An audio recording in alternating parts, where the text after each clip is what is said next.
I want to give a special shout out to Brandon V. World, aka Officer Haku, aka Outlaw, for letting me know about this information.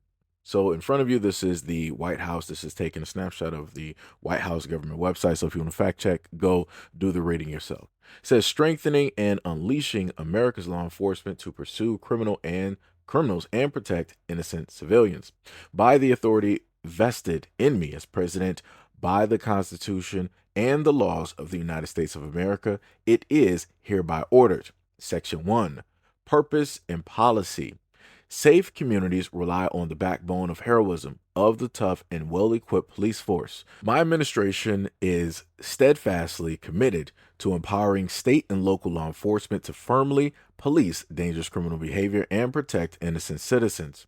When local leaders demonize law enforcement and impose legal and political handcuffs that make aggressively enforcing the law impossible, crime thrives, and innocent citizens and small business owners suffer. My administration will therefore establish best practices at the state and local levels for cities to unleash high impact local police force, protect and defend law enforcement officers wrongfully accused and abused by state or local officials, and surge resources to officers in need. My administration will work to ensure that law enforcement officers across America focus on ending crime, not pursuing harmful, illegal, race, and sex based equity policies.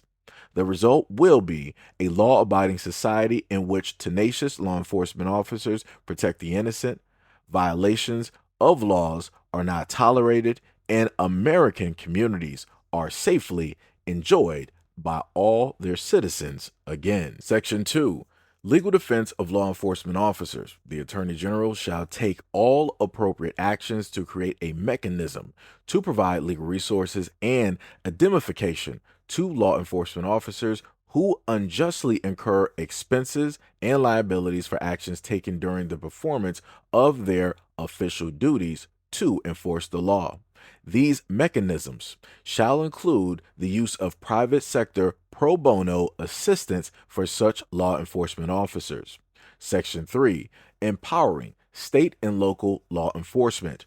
The Attorney General and other appropriate heads of executive departments and agencies shall take all appropriate actions to maximize the use of federal resources to, number 1, provide new best practices to state and local law enforcement to aggressively police communities against all crime. Number 2, expand access and improve the quality of training available to state and local law enforcement. Number 3, increase pay and benefits for law enforcement officers. Number 4, strengthen and expand legal protections for law enforcement officers. Number 5, seek enhanced sentencing for crimes against law enforcement officers. Number 6, promote investment in the security and capacity of prisons. And number 7, increase the investment in and collections, distribution, and uniformity of crime data across jurisdictions.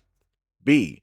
Within 60 days of date of this order, the Attorney General shall review all ongoing federal consent decrees, out-of-court agreements, and post-judgment orders to which a state or local law enforcement agency is a party and modify, rescind, or move to conclude such measures that unduly impede the performance of law enforcement functions. Section 4. Using national security assets for law and order. Within 90 days of date of this order, the Attorney General and the Secretary of Defense, in consultation with the Secretary of Homeland Security and the heads of agency, as appropriate, shall increase the provisions of access military and national security assets in local jurisdictions to assist state and local law enforcement. B. Within 90 days of date of this order, the Secretary of Defense, in coordination with the Attorney General, shall determine how military and national security assets, training, and non-lethal capabilities and personnel can most effectively be utilized to prevent crime. Number 5, holding state and local officials accountable.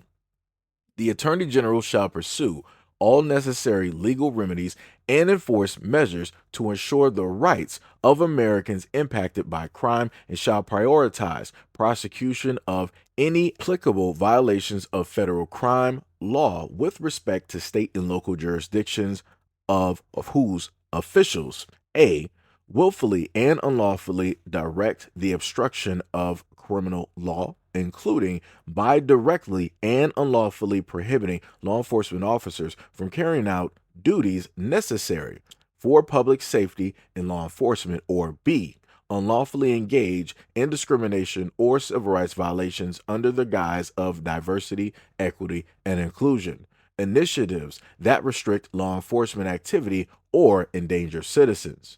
Number 6, use of Homeland Security Task Force. Attorney General and Secretary of Homeland Security shall utilize the Homeland Security Task Force, or HSTFs, formed in accordance with Executive Order 14159 of January 20th of 2025, protecting the American people against invasion, to coordinate and advance the objectives of this order. Section 7, General Positions. A, nothing in this order shall be construed to impair or otherwise affect 1, the authority granted by law to an executive department or agency, or the head therefore, or number 2, the function of the director of the office management and budget related to budgetary, administrative, or legislative proposals.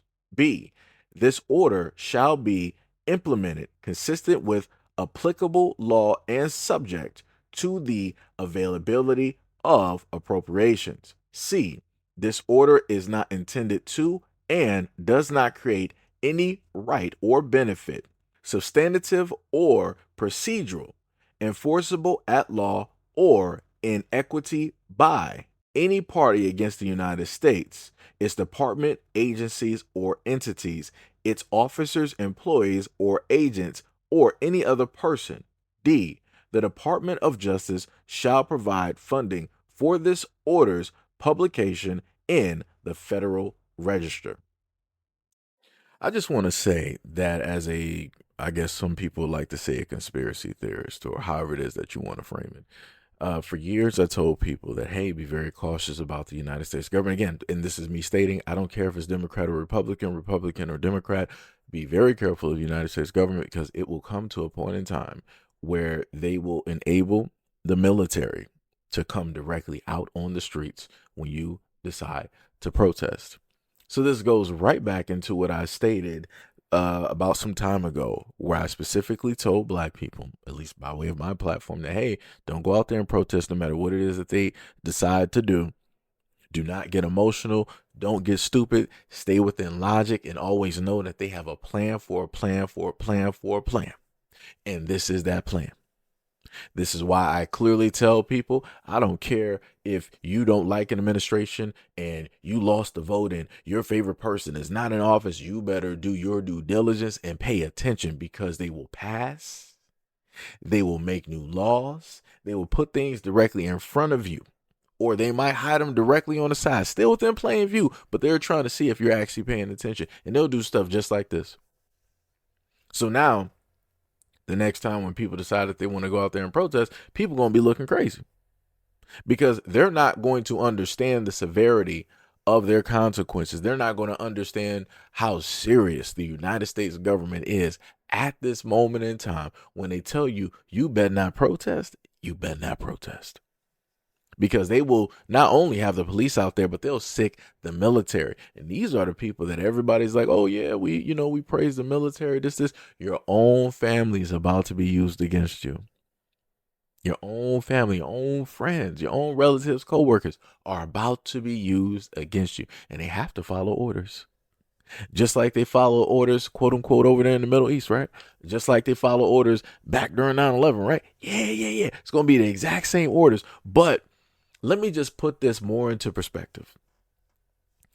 What inevitably is going to happen is, sooner or later, once another crisis, health-wise, shows up, do not be too surprised when they're stating that they're going to use the military in order to have those out there comply, for lack of a better word, with what it is that the United States government and many others are telling them to do.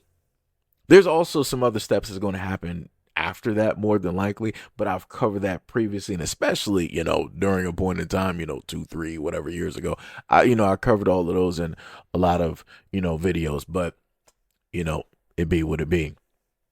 But at this moment in time, because this has happened and people still don't understand the severity, what I need to happen right now, America's very great at causing like some type of chaos or something happening. I want to see a quick protest. I want to see that just happen. Just gangles of people just directly out there, right? I just need to, see that happen because I know what they're going to do. I know how it's going to look. I know the type of energy, the type of emotion that's going to be in the air, and I know who's going to be emotional, and I know who's not going to be emotional. The soldiers in the military are robots. They're not going to be emotional. The most emotional people that are going to be there are everyday average people. The police are going to have whatever immunity that's going to be allotted directly to them, on top of the fact that they're going to have lawyers working for free that's going to get them off of whatever it is. So it could be your little 3-year-old, it could be your 7-year-old, it could be your 15-year-old, it could be your wife, it could be your daughter, it could be your grandfather, it could be whatever in your family member. They're going to be immune. They're going to be let off scot-free or serve very little time and have very little consequences. They're going to have everything afforded to them in order to protect them. And I tried to warn and tell people this for years. And people didn't want to listen. People didn't want to pay attention. People still wanted to go into semantics and all these other types of things. But primarily I'm pointing this directly at black people, black Americans. Because we are going to be the main ones that are going to take the brunt of it. It's not going to be no other community out here that's going to take the brunt of this, that's going to have to actually witness this firsthand. It's going to be the first of the first that's going to have to deal with this. And this is why I've tried my hardest to get this message directly out there, because I know what's going to happen in the future, and it is not going to be a pretty sight. And inevitably, when that takes place, when it happens, all of the people that you find to be your comrades, your friends, or whatever it is, all of these people of other communities, they're going to sit idly by. It's great. You might have a few directly out there that want to put their lives into the fray. That's great. Nobody's going to really care. But the greater majority of the people that you thought were your allies, they're going to leave you directly in those streets, because guess what? It has nothing to do with them. Guess what? Now they're actually fearful. Guess what? Now they're going to wait up until it hits their doorstep. And then once it hits their doorstep, after they've abandoned you, after they've walked around the chalk outlines of your bodies, after they didn't watch the police and the court proceedings directly online and watching every single officer get off, and then they keep passing law after law after law to protect all of these cops, then when it hits their doorstep, they're going to turn around and be like, yo, we all got to come together. Black community, you guys know this more than anybody else, so we all got to really band it. Yeah, that's what's going to happen, just like it's always happened. Because for whatever reason, black Americans don't seem to learn or don't seem to pay attention by way of the multitudes of pain that has been inflicted directly on to them. It doesn't matter if it's their friends. It doesn't matter if it's their family. It doesn't matter if it's their community. It doesn't matter if it's even their own kids. It doesn't matter if it's even, quote unquote, the God that has forsaken you and turned their backs directly on you. No matter the screams, no matter whatever yells throughout all of the many generations that have been placed out there into the air. Silence. Nothing. No savior. No helping hand. No white man wearing red and blue with a cape. Nothing. And it's going to be the exact same thing again. So I'm just simply asking, when is it that the black community will actually wake up and do what they need to do in order to legitimately survive and protect themselves from everybody else? Just a question. Just wondering. But before that question could get answered, people need to realize and see the severity. So let's open the floodgates and let's allow the black community to go out there and do a protest. Since this is a brand new order that is taking place, let's allow the black community go out there and do a protest and see what happens. Let's see how America will treat one of his children. But anyways, let me know what you guys think about this video and everything that I stated in the comment description below. And as always, peace, love, and stay tuned for the next video.